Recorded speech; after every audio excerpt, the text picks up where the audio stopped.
Welcome everyone, I'm Anthony Hero and today we're gonna talk about Tecmo's survival horror game, Fatal Frame. I've watched playthroughs of the first 3 games in the past, but this is the first time I've actually got to sit down and play one of them, and since now I have all 3, I figured it would be best to start at the beginning. And let me tell you, the game didn't disappoint. But I'm getting ahead of myself. This game, and through it the entire series, is known as Zero in Japan, Project Zero in Europe, and the title we're using for the sake of this review, Fatal Frame in America. It was originally released for the PlayStation 2 in December of 2001 in Japan and February and August of 2002 in Europe and America respectively.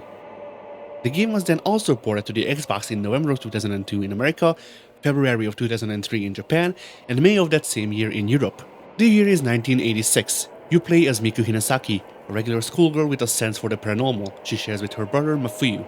You investigate the totally not at all cursed Himuro mansion in search of Mafuyu, as he had gone missing searching for his professor Junsei Takamine, also missing in the mansion. Your weapon of choice? A camera passed down the Hinasaki family for at least 2 generations now, which would later be known as the camera obscura, named after one of the earliest techniques of image projection and recreation. How are you using a camera for combat, you may ask? Well, the Doylean answer will have to wait until we get to the gameplay portion of this review, but for the Watsonian, the game's combat is based upon the old belief. Some cultures and people head around the appearance of photography as a medium that photos steal or seal part or the whole of the photograph's soul. Now, I tried finding any tangential evidence of such beliefs, but my means are limited, and while I did find many such allegations, including the allegation that this belief was also held in Japan, none of them provided sources I found trustworthy enough to feel okay about drawing a conclusion other than, well, Tecmo were probably inspired by this legend, even if I can't prove nor deny whether people actually believed in it. So yeah, to summarize, you use the great power of magnetic film to seal unrestful souls. Back to the story, as you make your way through Himuro Mansion, you find out that it is cursed after all. By whom?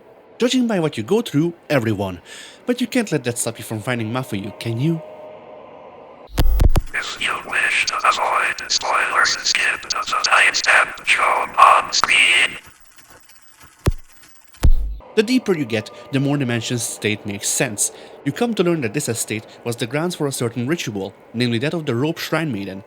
Through the game, you will find notes curtailing the manners of this and accompanying trials, which are the following.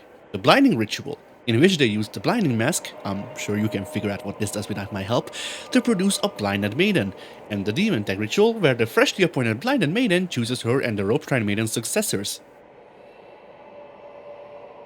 Yippee!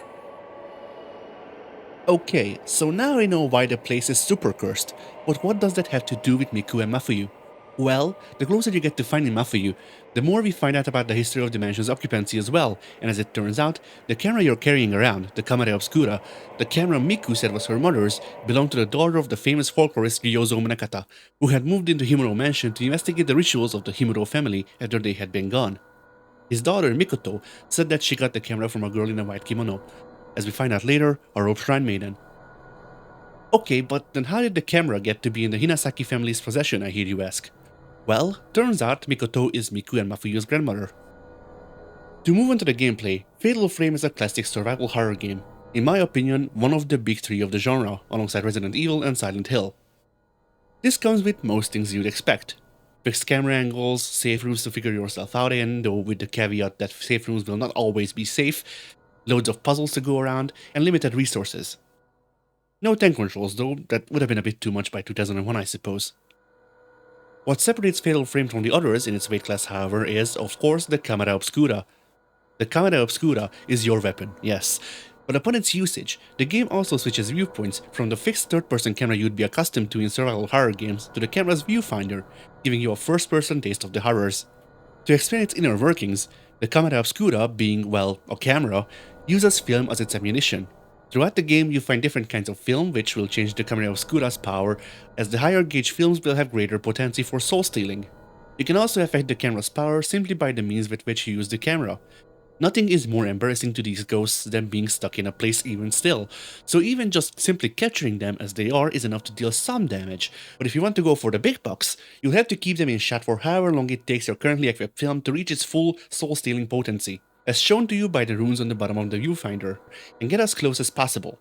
If you can get a snap just before an attack of theirs hits, that's even better, as this counts as a zero shot, and will not only deal massive emotional damage to the ghost, but also parry their attack.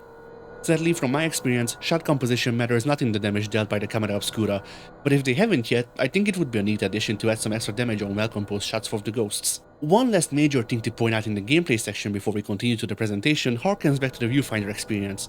For you see, the game's true horror for modern gamers ill-equipped to handle the contra-eccentricities of the past lies in the first-person camera's controls. Why may I say this?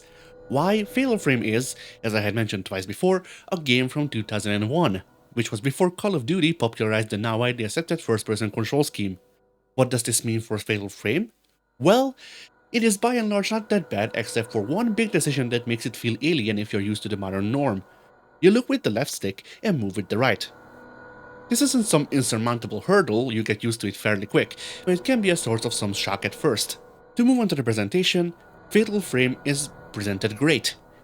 It is just as much a cinematic experience as it is a game, and in my opinion, manages to stay engaging in both ways. One of the reasons I love fixed camera angle games is because taking control of the camera away from the player as they do allows the developers to make important decisions to make in regards to the game's photography. It gives them a chance to, if they so wish, introduce cinematography into the game past cutscenes, and do so without accosting gameplay like you would have to if the camera was player controlled and followed your character. All the rates of the genre use their fixed cameras to, well, great effect. Resident Evil, Silent Hill, and who could forget the best survival horror trilogy, Final Fantasy 7 through 9.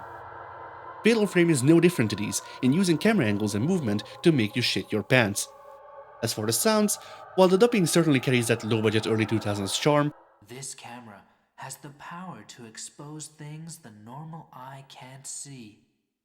I remember the incident from which I learned of its unique power to capture ghosts. what really shines here is the soundtrack. While the game features little music as you traditionally expect, it is chock full of spine-tingling soundscapes that enhance the game's atmosphere and camera angles. And overall, they did a great job ensuring Fatal Frame is the total package. Playing through the game, I found that when in my mind I tried to conjure up a visage of what horror media is, of what the tropes are, of how it is presented, regardless of if we're talking movies or games, ultimately, the sum those parts make is in fact Fatal Frame.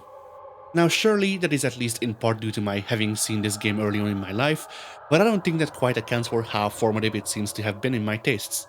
Sure, watching a handful of playthroughs will mean it stuck more, but that was nearly some 20 odd years ago. It can't have been that important without being truly special.